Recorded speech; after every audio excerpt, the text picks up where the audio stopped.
Arkadaşlara bir söyleyin.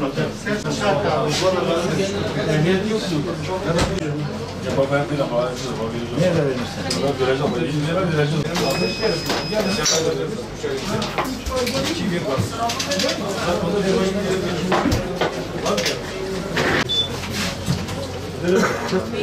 Bir şey yapsanız. Sen ne isteyeceğini?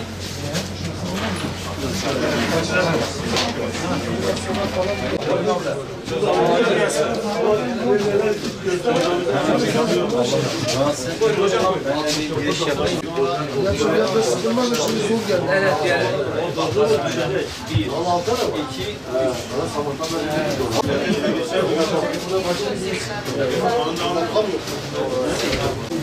Açık mı? Şunu da açık. Elinizi açık kapayı da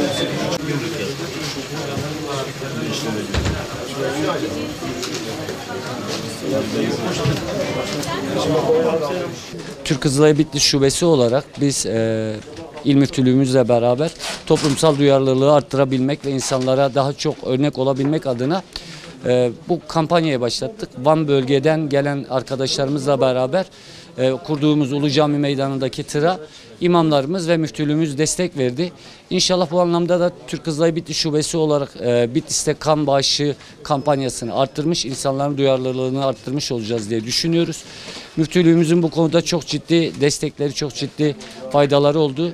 İmamlarla yaptığımız toplantıda müftü beyimiz öncelikle, sonra biz bu konuyu arkadaşlarımıza anlatıp onların buraya kan bağışı vermesine dahil olmasını sağlamış olduk.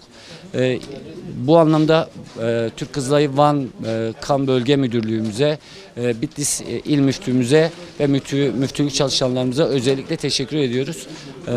İnşallah güzel ve faydalı işler yapmaya devam edeceğiz. Kan bağışımız Bitlis merkezde ve Bitlis Tatvan'da özellikle yapılıyor nüfustan dolayı. 3 ayda bir kan bağışımız var, standart olarak yapılıyor. Bunlar periyodik olarak insanların talepleri veya kurumların talepleri doğrultusunda bir ayda da yapılabiliyor. Allah nasip ederse dün ve bugün burada olan araç bundan sonraki 4 gün boyunca da Tatvan'da kan almaya devam edecek. Bir insanı bir tehlikeden, bir musibetten kurtarmak, bir alemi kurtarmak gibidir. Dolayısıyla bu kan ihtiyaç sahiplerine can oluyor, onları tehlikeden kurtarıyor. Biz o şekilde bir insanı kurtarırsak en büyük hayrı, en büyük sevabı işlemiş oluruz. Dolayısıyla bugün personel toplantımız vardı. Daha önce Kızılay İl Başkanımızla birlikte görüştük. Görüşme neticesinde 14-15 Ekim Kızılay Bitlis'e gelecek. Biz de bugün toplantıdan sonra bütün imamlarımızı buraya yönlendirdik. İnşallah bugün bizim imamlarımız bu kan bağışında bulunacak. Bu kan bağışı can bağışı olacak inşallah. İhtiyaç sahiplerini sıkıntıdan kurtaracak. Bütün imamlarımızla birlikte bugün buraya katıldık. Bütün cuma günleri de cemaate bunu hutbede, vaazda işledik. İnşallah Bitlis'te güzel bir bağış sağlanacak. Tabii bunu her zaman için yapmamız lazım. Nerede, ne zaman bize kan lazım olur onu bilemiyoruz. Ama biz kan verdiğimiz zaman bir gün bu kanın bize de lazım olacağını düşünerek vermemiz lazım. Bu kanı vererek bir canı kurtarabiliyorsak ne mutlu bize. Bu inançla buradayız. Bizim cemaatimiz de, Bitlis halkımız da inşallah bu şekilde burada katkıda bulunacak. Sebep olanlardan Allah razı olsun. Kızılay'a da çok teşekkür ederiz. Kızılay'ımız her zaman her yerde var. Depremde, yelde, selde, bütün felaketlerde Kızılay var. Onun için Kızılay'la birlikte olmamız bu tehlikeleri, musibetleri bir nebze olsun hafifletmek olur. Kızılay'a yardım, millete, memlekete yardımdır. Sebep olanlardan Allah razı olsun. Bitlis İl Kızılay Başkanımıza da çok teşekkür ederiz.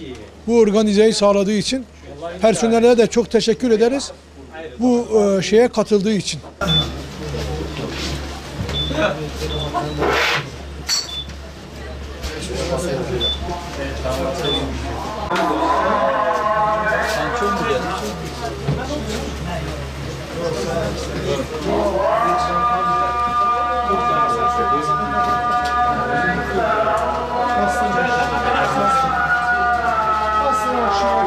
çıkması için.